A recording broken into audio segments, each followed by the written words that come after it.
If I were to ask you what is the scariest part of each Five Nights at Freddy's game, what would you say? Would you say it's the suspenseful area, the creepy night offices that you're centered in, the incredibly dark lighting of each game, or the creepy ambience that plays in the background of every single game? If you answered yes to any of these options, you're dead wrong. Easily the scariest part of each Five Nights at Freddy's game is the jump scares. Every Five Nights at Freddy's game has a different jump scare, and each character has a different jump scare style. But with each different game comes a different sound, different characters, and many different things that go along with your jump scare. Now, getting jump scared is absolutely the last thing that you want in each FNAF game, and for two reasons. Number one, that meant that you lost and you have to restart from the beginning. Number two, it scares the living life out of you. Seriously, how am I supposed to be playing this game on edge, scared to death of what couldn't happen, and then all of a sudden I hear this?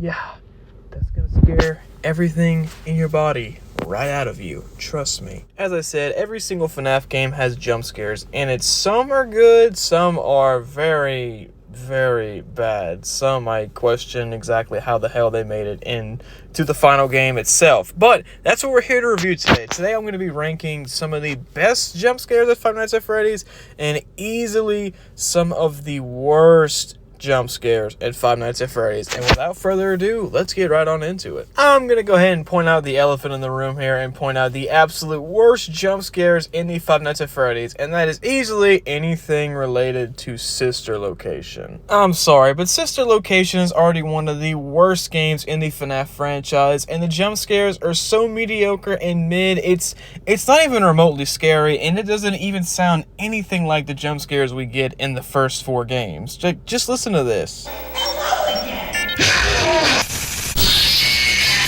That isn't even remotely scary. In fact, the only way I would even consider that a jump scare is if you're playing with headphones in and you have it at probably 200% volume. Like, I don't see a scenario where that actually scares somebody. First of all, that sounds like a TV staticky that's about to flipping explode. It sounds just awful, and it's so sad that we're even gonna call that a jump scare. Now, there are quite a few characters in Sister Location that could end up killing you, but a majority of the jump scares sound exactly like that. There are different ways to get jump scared in Sister Location, and I do think that it is one of the more unique games in the franchise. However, it just doesn't stand very well when it comes to getting scared. Whenever I get jump scared, not that I want to, but whenever I end up doing that, I want something that's going to scare the life out of me, something that I'm not really anticipating, and something that's going to scare me and not piss me off. So with that being said, in my opinion, Sister Location easily has some of the worst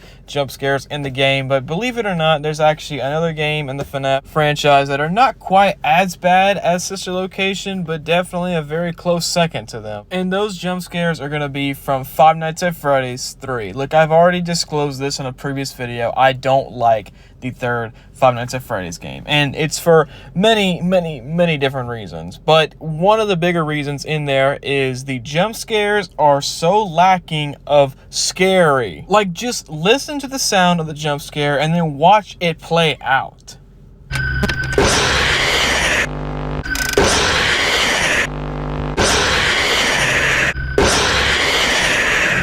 Now, I will give some brownie points to Scott. Outside of the very anticlimactic jump scare and ending to your night, the jump scare sound effect itself is not terrible. By all means, it is miles ahead of Sister Location. It honestly sounds kind of like a demon choking on some peanuts, if that makes any sense. Honestly, trying to make sense of the entirety of the Five Nights at Freddy's 3 game itself is harder, let alone just the jump scares, but honestly, the jump scare sound isn't that bad, but it's so complicated in the third game because the phantom animatronics don't kill you, they just make your night a hell of a lot worse. And then whenever Springtrap gets into your office, he just barely moves towards you. Like, is that supposed to be scary compared to the other games where you literally have animatronics shaking your screen, jumping at you, and just trying to kill you? Springtrap looks like he's trying to offer you a car insurance plan that you just can't pass up on. And then, like I said, the phantom animatronics disappear just as quickly as they emerge, and they don't kill you, so it feels completely pointless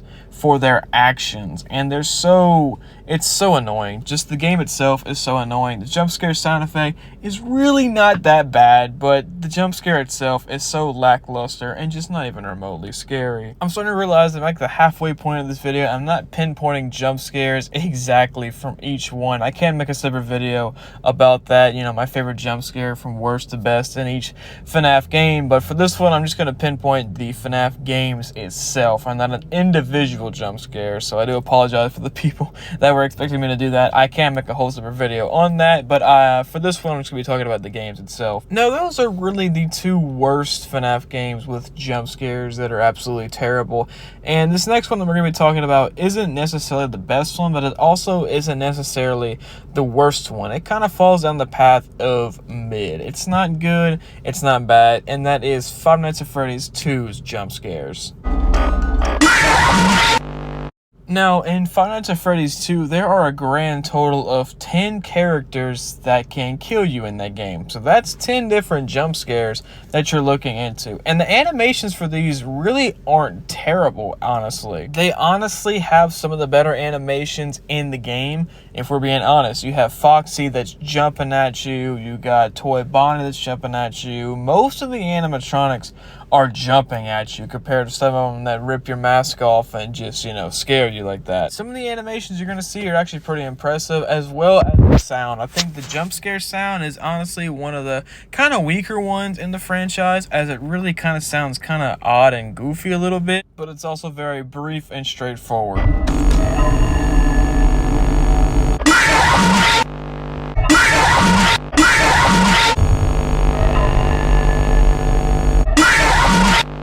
So as I said, the jump scares aren't necessarily terrible in Five Nights at Freddy's 2, but they're kind of a little bit in the same boat as the other ones, as, you know, they're definitely scary, and that sound is going to scare the hell out of you if you have your earphones in, you know, at max volume, but at the same time, it's kind of one of a, I don't know, the jump scare itself just sounds kind of lame, you know, it sounds like a robot is just screaming at you, which I get it, I sound like an idiot saying that because they are animatronics, but it just sounds like a robot malfunctioning completely. Now, the animations are god tier and are definitely on point with them jumping at you and everything, but everything else around about it just kind of, it doesn't really sit as well as the next two jump scares that I'm going to be talking about. But honestly, guys, like I said, Five Nights at Freddy's 2, it's kind of mid. It's not great, but it's also not this terrible. Next one is going to come as a pretty big shock to some memorable jump scare, but not nearly one of the best ones. You hear me? Second best, and this one may catch a little people off guard, but you know what?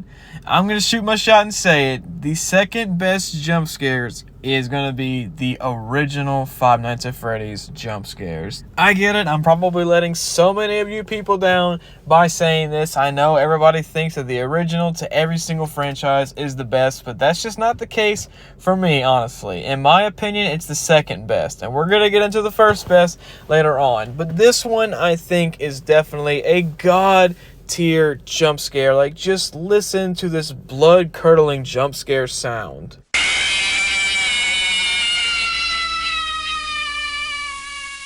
That alone is an absolutely terrifying scream that I definitely do not want to hear whenever playing this game. Oh man, that's probably the best jump scare sound in the franchise. However, the jump scare itself is nothing compared to the next one I'm going to be talking about. In my opinion, the jump scares in here are definitely very memorable, and obviously the original is going to be the most memorable jump scares out there. I completely understand that one. The Bonnie jump scare, the Chica jump scare, Freddy, it's all just amazing. However, the Foxy jump scare is very, very lame. Like, screw you, Foxy. But when you go from Bonnie jump scaring you and just shaking the camera, Chica knocking your camera down and shaking the hell out of that, Freddy just popping his little head in your room and just, oh man, it's amazing. And yes, it is so memorable, and honestly, it is equally terrifying as the next one that I have listed, but the next one that I'm going to be talking about brings fear to a whole new level. Something that this one definitely tries to do, doesn't necessarily fail, but is definitely second to my number one favorite jump scare in the Five Nights at Freddy's franchise, and that is easily going to be FNAF 4's jump scare. Yes, people, you heard that right. My absolute favorite jump scare in the FNAF universe is coming from the 4th game. Honestly, the 4th game is one of my favorites in the FNAF franchise. You know, like I said, much like the first one, it's easily one of my more favorite games. But with this one, it brings fear to a whole nother level whenever you get jump scared, and here's why. In the other games, especially in the first one, you don't really have to rely on your sense of hearing. You can see them in the cameras, you can see them in your doorways, you know, and you wouldn't think that's an advantage until you play the 4th Five Nights at Freddy's, and you learn that that is a complete advantage, because in that game, the only way to survive is solely relying on your sense of hearing. And just listen to these jump scares on max volume.